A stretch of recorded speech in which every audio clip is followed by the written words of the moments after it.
PNB to Eastwest Bank Money Transfer. How to send money from PNB to Eastwest Bank online. And kung bago ka sa channel na to and gusto mo pa ng mga tutorial videos na katulad nito, please click the subscribe button.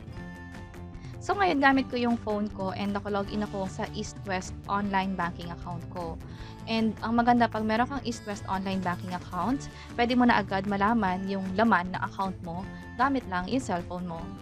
So dito meron akong 2,600 na balance and dapat madagdagan tong balance ko dito after ko mag-transfer from PNB to Eastwest Bank na. So gagawin na natin yon. I-open ko lang yung PNB online account ko and mag-login ako gamit yung user ID and password ko or pwede rin naman yung fingerprint ko. Na-setup ko na yung fingerprint login before. Kung interested kang malaman kung paano ba mag-setup ng fingerprint login sa PNB or paano ba mag-register sa PNB Online Banking and also sa Eastwest Online Banking, meron kaming ginawang mga tutorial videos about that, yung mga step-by-step guide. You may click this link sa taas to check those tutorial videos. And ito, nakapag-login na tayo sa PNB Online Banking and para makapag-transfer ng pera, dito sa bandang taas mayroong 3 lines. So, tap ko to. And then transfer funds. And then merong 4 na option dito. Pwede yung my accounts, other PNB accounts. Pwede rin yung other local banks which is via InstaPay or PesoNet. Sa case natin, since magka-transfer tayo sa ibang bank, which is sa Eastwest Bank na, pwede lang sa atin is yung other local banks, either PesoNet or InstaPay. So, ano yung dapat kong piliin? Sa akin, ang pipiliin ko dito is yung InstaPay kasi gusto ko mabilis yung pag-transfer. Real time yung pag-transfer. Ibig sabihin, as soon as matapos ko yung ginagawa ko sa PNB, dapat mag-reflect agad yung pera dun sa kabilang account, which is sa Eastwest Bank account nga. Sa PesoNet, hindi siya ganun kabilis. Pwedeng umabot na ilang oras hanggang sa another business day or banking day or pwede pang mas matagal. Although hindi siya ganun kabilis, mas malaki kasi yung pwede niyang i-transfer. More than 50,000 pesos kaya i-transfer via PesoNet. Pero kay InstaPay, ang maximum lang na pwede mong i-transfer per day is 50,000 pesos. So sa akin, since ang i-transfer ko lang is maliit na amount lang naman and gusto ko nga mabilis, ang bagay talaga sa akin is InstaPay. So piliin ko na tong InstaPay, yung pang-apat na option. And then piliin ko yung account ko for transfer from. And then piliin ko yung new payee. By the way, bago tayo mag-proceed, kung mapapansin niyo, meron ditong BDO Lulu, BPI Lulu, GCash. Ibig sabihin, nag-transfer na ako sa mga accounts na to in the past and sinave ko siya dito. So, let's say, gusto ko ulit mag-transfer sa BDO account ko. So, tap ko lang to and i-enter ko na lang yung amount. So, ganun yung maganda kapag sinave mo yung bank account na yon, yung account number, yung name, dito sa PNB. Gagawin natin yan later on para next time kung gusto kong mag-transfer ulit ng pera sa Eastwest Bank account na to, pipiliin ko na lang siya sa list of bank accounts na nakasave dito. So, proceed na tayo. Since first time ko mag-transfer dito and hindi ko pa siya nasa-save dati, tap ko tong new payee. And then for bank, tap natin yung select bank and then hanapin natin yung Eastwest Bank. Ito siya. Eastwest Banking Corporation. And then yung account name, ang ilalagay ko dito is kung sino yung owner ng bank account na yon, followed by AC number or account number na pagkapasahan natin ng pera, which is yung Eastwest Bank account. And then yung address, pwede na rito yung city, hindi naman kailangan complete address dito. So, kompletihin ko lang. And ito na, nakompleto ko na. So, next na is yung save payee to list. Ito na yung part kung saan isi-save natin siya. So, kung napansin niya, meron ako na-save na BDO, BPI, Metro Bank. So, pag in-on ko to, masisave na rin yung Eastwest Bank ko. And by default nga pala, naka-on na siya. So, pag sinap mo to, ma-off siya. So, balik natin sa pagka-on. And then, lagay ko lang dito is for alias, lagay ko Eastwest Lulu. Yung sa alias, kahit ano naman pwede. Basta pag nakita niyo yung alias na yon, mag-remind to sa inyo kung anong klaseng bank account ba yon and kung kanina ba yung bank account na yon.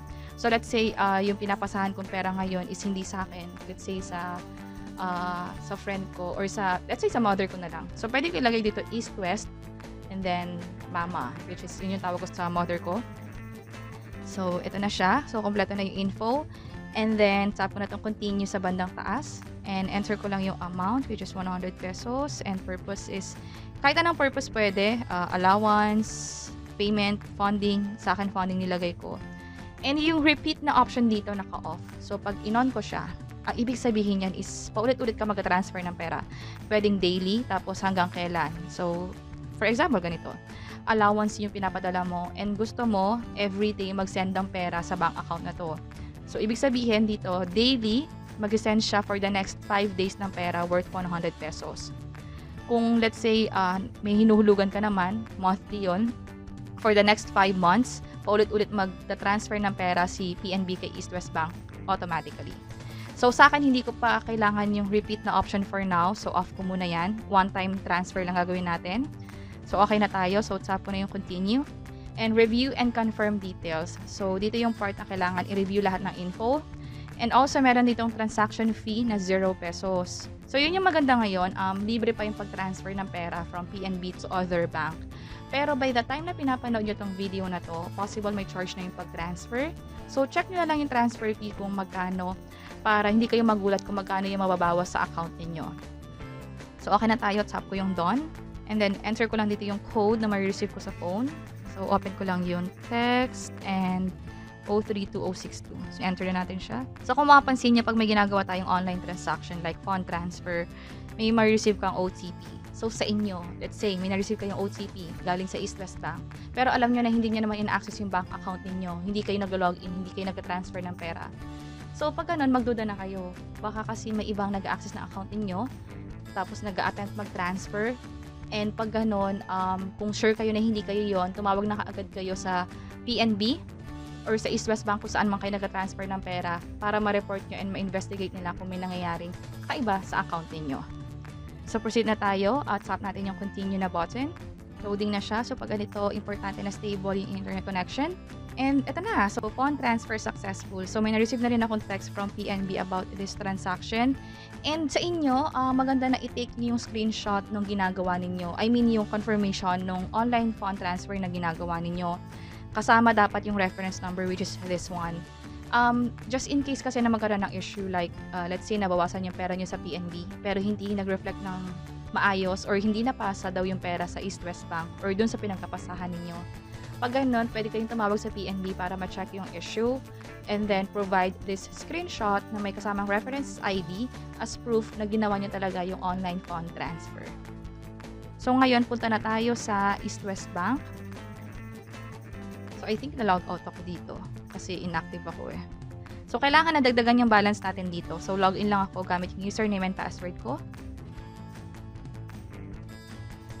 So ito na, nadagdagan na nga yung balance ko dito sa Eastwest Bank and na-transfer naman ng maayos yung pera from PNB to Eastwest Bank.